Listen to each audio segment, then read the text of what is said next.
let's give a warm welcome to Carolina Caro. These days, I work on healing the hearts and the minds of leaders within organizations. As a leadership coach, I develop conscious leaders and mindful workplaces.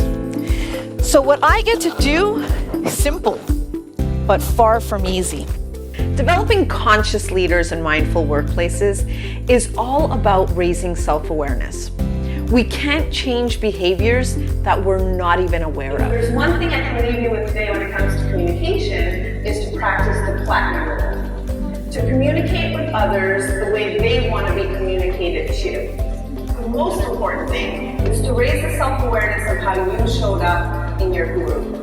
How you do anything is how you do everything. The way that you showed up at this particular activity is probably the way that you're showing up on your team in some way when you guys are working on a project. We get conditioned to think and behave in certain ways that keep us stuck, or worse yet, repeating certain behavioral patterns that diminish our leadership potential. Imagine the impact that we would have if we're doing things intentionally.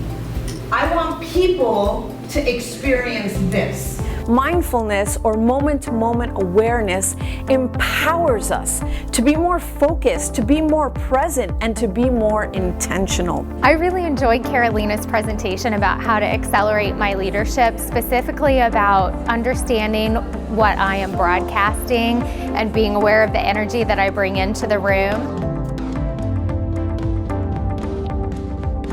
Something I really liked was her conversation around managing up, managing down, and managing sideways. I think it's so true what she said. If you win people's hearts, they will follow you anywhere. As a leadership coach, facilitator, and speaker, what I do is I help leaders uncover their blind spots. That way they can make better choices about their leadership habits.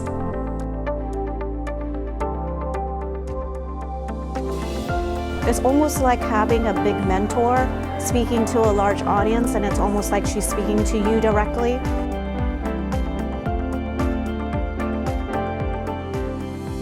And the benefits of all the work that I do is having a leader that is more emotionally intelligent, because that person will create a positive work environment with strong relationships. They'll manage conflict productively. And as a result, that leads to more productivity and more profitability for the organization. We've been talking about gender, we've been talking about sexual orientation, we've been talking about race, ethnicity, all of these aspects. The brain is actually processing so much information and so quickly. This idea that we're all biased is sometimes hard for us to digest. The process I use is not about delivering content. Information does not equal transformation. So the question I ask myself is, what is the experience that I can bring to the audience that will allow them to have eye-opening moments so they can see themselves more clearly?